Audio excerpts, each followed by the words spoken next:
What's going on, YouTube? Thanks for tuning into the channel. Welcome to Oh So Simplified, where I give you that simplified education that you need and that you deserve. But let's just get into this.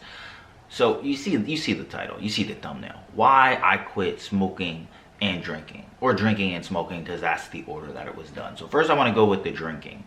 Or first, actually, let me just kind of explain how much of a problem it was for me. So first off, drinking was way less of a problem than smoking for me. And when I mean smoking, I'm talking about the marijuana, the cannabis, the weed. I don't smoke tobacco like that, but I do smoke Dutches.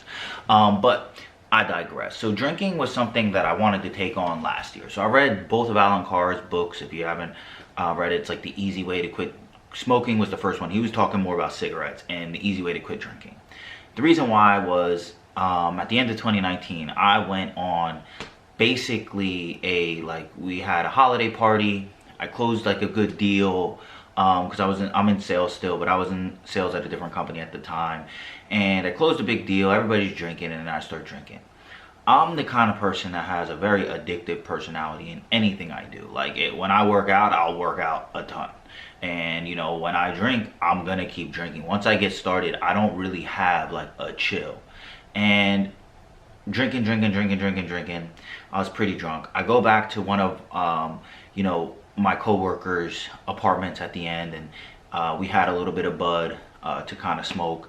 And we're smoking, we're hitting it out the bong. Now, this was kind of a mistake on my part. I didn't realize that he was mixing it with tobacco. I get very sick when tobacco's in there. I've never seen anybody do that, but I mean, he's my boy, but that was a little wild. So long story short, it got me sick. I threw up all in an Uber. I had to pay like $150 charge, and I tipped the dude $100 on top of that too, because I felt so bad. I destroyed his car. I threw up everywhere.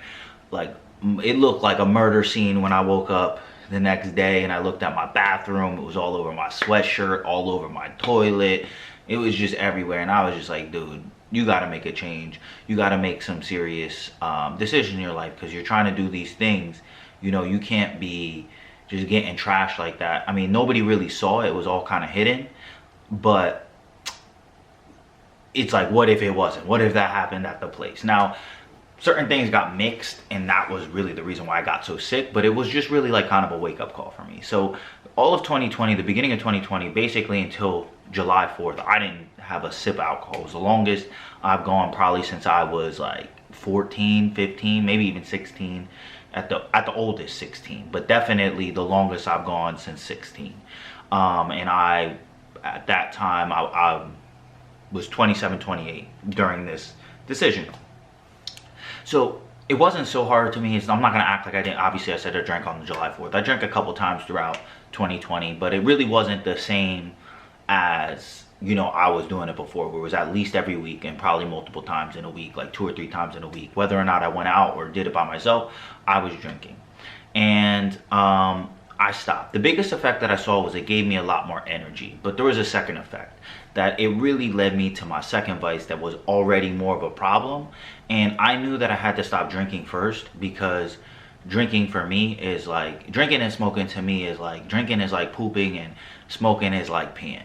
You know, you could pee and not poop, but you can't poop and not pee. So I had to cut the poop out first, and then now it's about the pee. So during 2020, I told myself many times, and I've told myself many times in years prior, that I'm gonna stop smoking, I'm gonna stop smoking. And I'm not gonna lie to you guys, like, I am a functional addict of anything I do. Like, when I smoke, I smoke all day. You know, it was kind of interfering with other things, especially with this whole work from home thing. It's a little bit harder to like abstain when the shit is in the same place. Like, you're not leaving. Like, so it made it very hard, and I could just see it dwelling into my life. And then definitely thinking about, you know, the business aspect of things I want to do. A lot of these videos, I can't tell you how many times weed has just told me, you know, and I don't want to make it seem like it was controlling me. These are my decisions, but it's like, I let it be more important than so many other things in my life. I'm not trying to act like I'm not doing anything. Like, I mean, I was definitely still working out. I still make probably more money than average person. So on the surface layer, it's like everything's good, but I know what my potential is. And that's where like I know that I don't want to feel like I'm controlled by anything. And definitely not a substance. So weed has, I probably been smoking close to on a daily basis since I was 19 years old, and I'm gonna be 29 in about 2 weeks. So almost a whole decade that I cannot remember more than 2 or 3 times that I've taken a week or more off, and that's for a whole decade. And that's somewhat embarrassing when I think about it, but it's the truth. And as I mentioned in previous videos, I'm gonna keep it very honest on this. And that's where I realized it was just an issue, and I want to kind of give some of the more specific issues, but I wanted to kind of jump in with that. That drinking is something way easier for me to quit. Smoking is something that I've been doing on a daily, multiple basis for a very long time, and you know, really sapped my energy, and it really held me back from certain things. So the first thing that it definitely takes up is time. I mean, this is the same thing I felt with drinking. Drinking was a little bit worse in the sense that it's like a bodily feeling. Like you feel hungover, you feel demotivated when you wake up. For weed, my issue was immediately when I wake up, all I want to do is smoke. Like I'm gonna smoke before I go work out, and then after I work out, I gotta recover. So you know I gotta hit it, and I gotta smoke one down to recover, and then now when I cook, you know, I'm cooking, so you know I'm being productive, so you know I gotta blow one down. And you know, it's the nighttime and I have trouble going to sleep sometimes, so you know I gotta blow one down. It was like I was making every excuse to blow one down, and then I'd shoot a video and then I never post it, and it go 3 weeks by, and I'm like, oh, now I gotta make a new video to post because the whole topic, I don't even remember it, it's not good. And it would just lead me to put things off that I needed to do. And it ate up a lot of my time, even things like going out. I mean, I can't tell you, jumping into the next one about anxiety. I mean, I know a lot of people try to say that it's like a calming thing, and my next point might explain why it was no longer calming to me. Weed does not calm me the fuck down. Like, it's one of those things where it's like being in a relationship with a crazy girlfriend. Like, it's like, why am I putting myself through this? Like, I can't tell you how many social engagements I've gone to where I smoked and just fucked it up for myself. Like, where I went and was an awkward, weird dude, which I generally am not, because I was high off my ass. I have this weird ass smile, and my mind's moving a mile a minute, and I feel like everybody's staring at me, and it's just like you can't shake it. It's just happening the whole time, and I'm like, why? Every time it's like, why did I do this? Like, I knew this was gonna happen. Like, this wasn't like a surprise, like, oh shit, what's gonna happen if I get blasted before I go to this party? It's like, you're gonna act weird, dude, like, so don't do it. And I'm like, yo, maybe I should just smoke. And then I would do it, and that was the issue. So honestly, like, it gave me so much anxiety on such little things,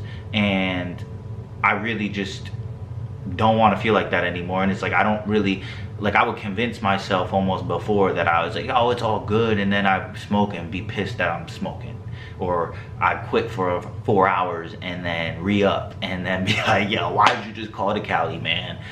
And you know, those kind of things. So it's giving me a lot of time back. It's giving me a lot of my social prowess back, I guess you can say, is the next one. And the last one is the purpose of weed and the usefulness in my life. Like, I do think probably the first couple times I smoked, I mean, when I think back to high school, when I was still wrestling, like very competitively in school, like, I didn't do it on any kind of regular basis. Like, I might smoke in the summer with some of my friends that didn't do sports because they have more time, but I wasn't like a habitual smoker at that point. And I remember having a lot of fun doing it. Like, I remember it being like, oh, like laughing and a lot of those things, and there wasn't like a lot of negatives that I saw to it. I didn't really start to see negatives to it until I went to college, and there was an aspect where I didn't perform in the state tournament my senior year to the ability where I was going to get D1 looks.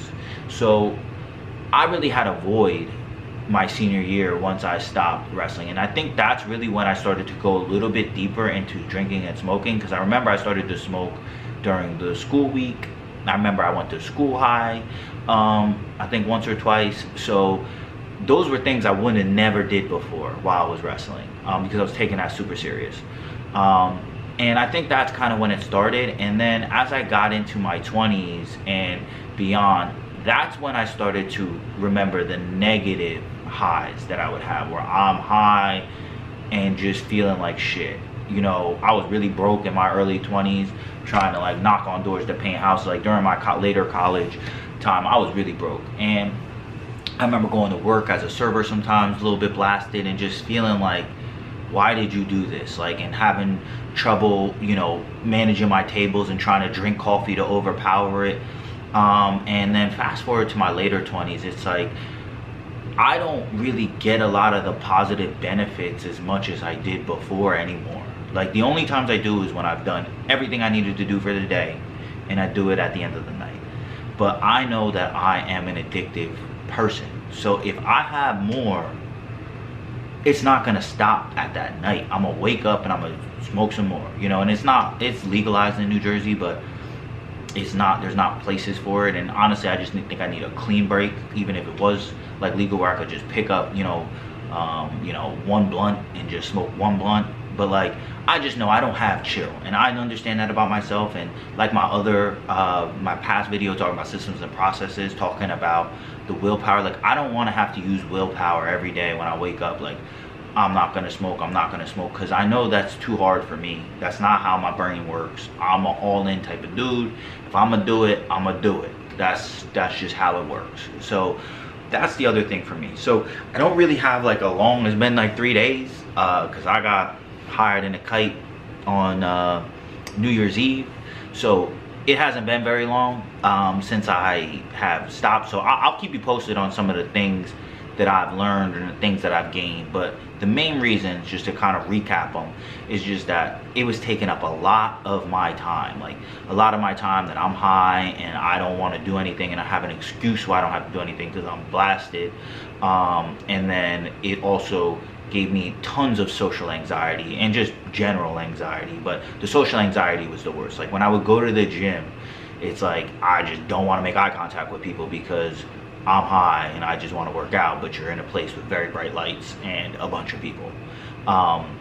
And the last one, it just lost its purpose and its usefulness for me. And I think it was Graham Hancock on Joe Rogan's podcast that when he explained it like that, I knew that like that was like one time when I was like, yo, maybe I gotta take a stop. And I know, and this is just to kind of round things off, if this is something that you've dealt with, it's that like, especially weed compared to alcohol, I think alcohol is a worse addiction to have because it really harms your body worse and you can't be as productive. Like I got A's through, I graduated with 3.65 from Rutgers University, and I'm gonna tell you, I was higher than a kite every single time I studied for any test, and I probably was a little bit blazed taking half the test that I took, because you could still kind of power through it if you understand your body and understand how much you can have at certain points, and then take a little bit of caffeine to override it.